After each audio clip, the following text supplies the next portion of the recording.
Good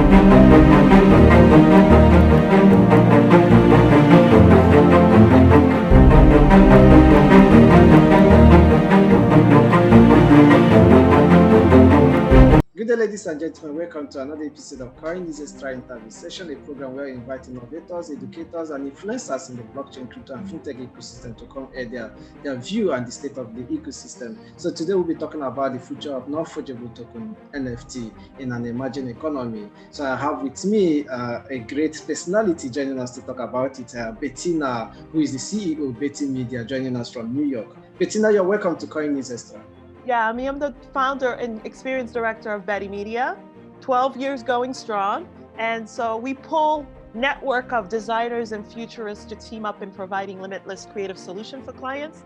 And so collectively, we delivered for work for IBM, City, Keynote Film Festival, including Gridboxing, the first crypto fitness studio, backed by Pitbull and Tim Draper. And so what we do is we do a lot of conduct research and educating on better UX and blockchain in crypto for mass adoption, with an emphasis on user security, privacy, and accessibility of open blockchain for true self-custodial and financial well-being.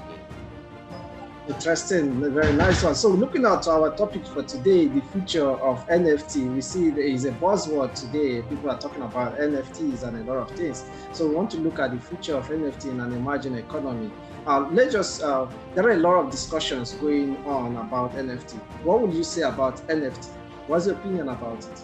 Well, this is interesting because, like I said, I think one of the great things about NFT is that there's so much opportunity right there that we can take a look at. It's a great use case that could be applied in many industries, in healthcare, in supply chain opportunity, and even basically real estate as well.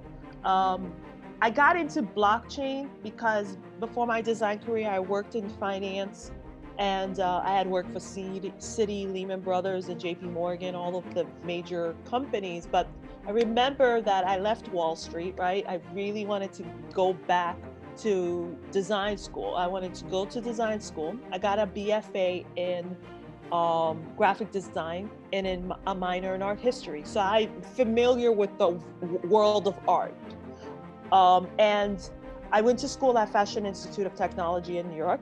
And around 2013, I was asked to redesign the Prime Finance Exchange portal at Citi and create a video demo for them. And so I remember one of the executives mentioned Bitcoin to me. And I thought, what a silly, nerdy, thing that he was talking about. Long story short, 5 years later, I come across this talk on the London Reel with Andreas Antonopoulos, who was discussing Bitcoin and the future of money. And that is when I had my aha moment. And one of the first event that I went to was a crypto art event. At the time, I was still not understanding Bitcoin, and I'm still, grasping at the information. But the moment I saw the world of what was happening in crypto art, it made sense. Basically, you can timestamp art, you can track it, you can program the terms you want. And so right now what's happening, again, this is what, a few years ago? But at the end, the world of NFT have existed like around 2013 since CryptoKitties. And so right now there is this major hoopla about, NFTs, but they've been around for a while. They are the first use case in the world of blockchain. And like I said, it can be applied to many industries. And now the question of copywriting and trademarking, that's still going to exist. You're still going to have to copyright the work prior to minting a unique, art. Now, okay. If I want to, yeah, go ahead. If I want to, I know it cuts across different sectors. For example, in the music industry, the art industry, and all the rest of them. So, for example, if I'm an artist or who wants to, how can I uh, convert my work to NFT? How can I hash it and all the rest of them? There are all the Well, protocols. yeah. There is companies that are doing it. There's like a company called Our Zora that where you can mint it. And not only that, the platform allows uh, creators to get royalties. So basically, anytime the work is being is sold, the artist basically gets a royalty out of it. Now, this is the part where it gets a little bit tricky. If it goes off to a second marketplace, like a Data NYC, that's another one, another platform. There's a couple of other ones.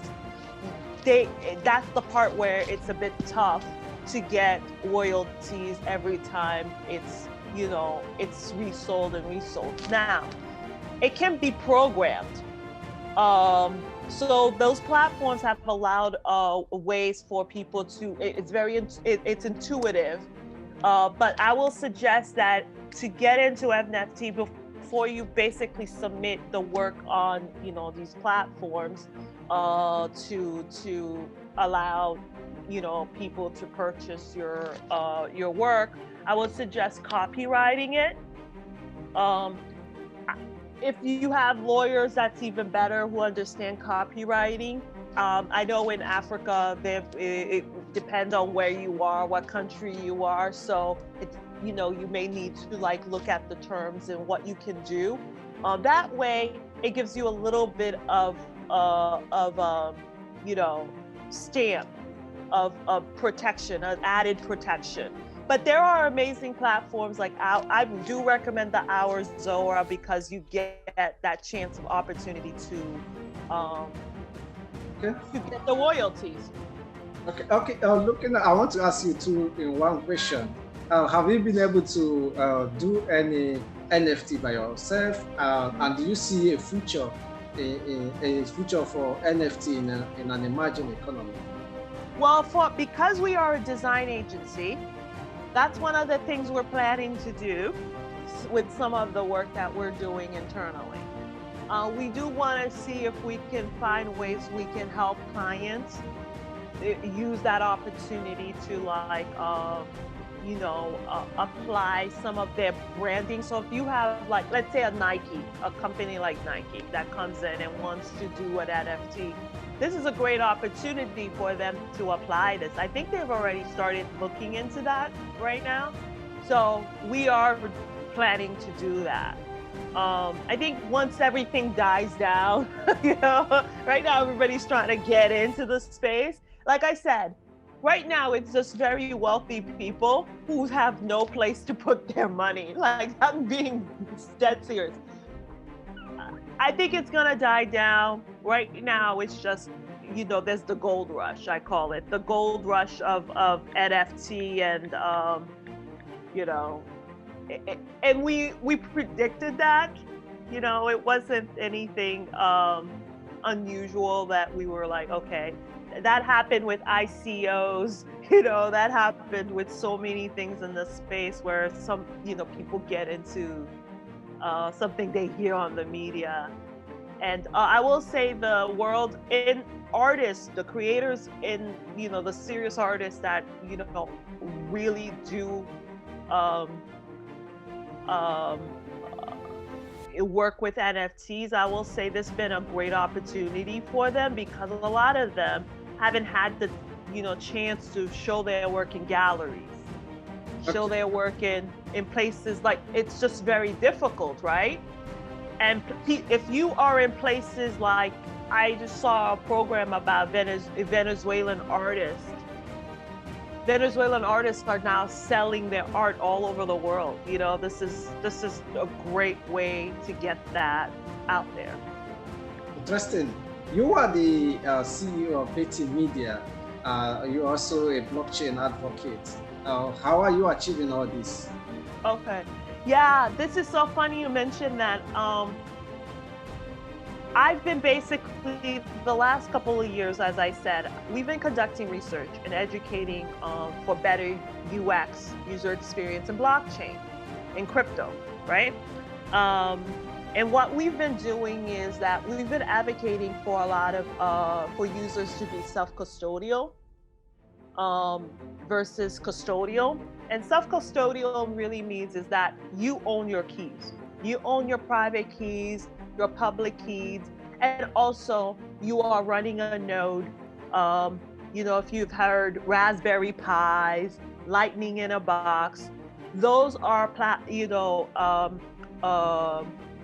program devices that basically, basically allows you to verify your coins.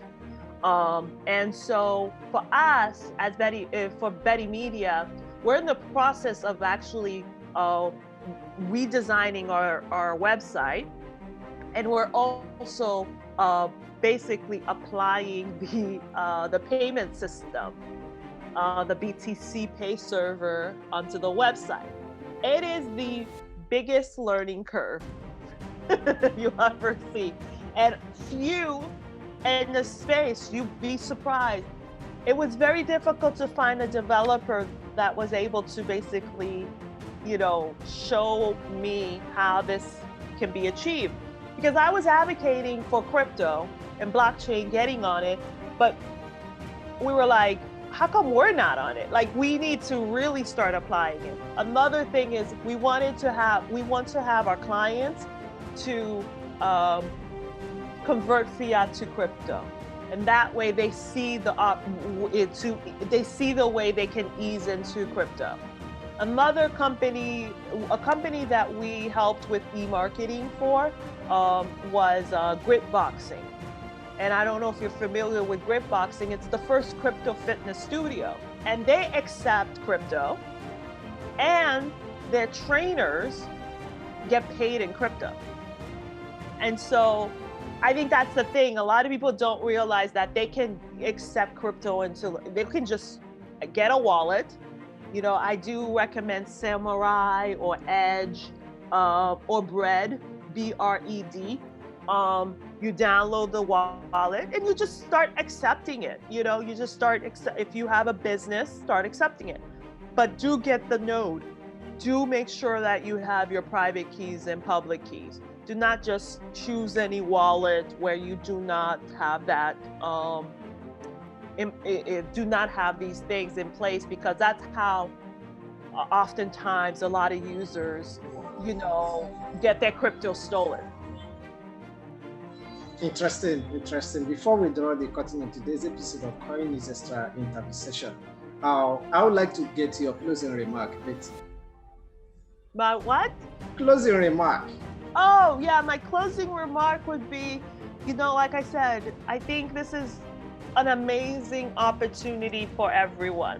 I do believe that this technology is a tool.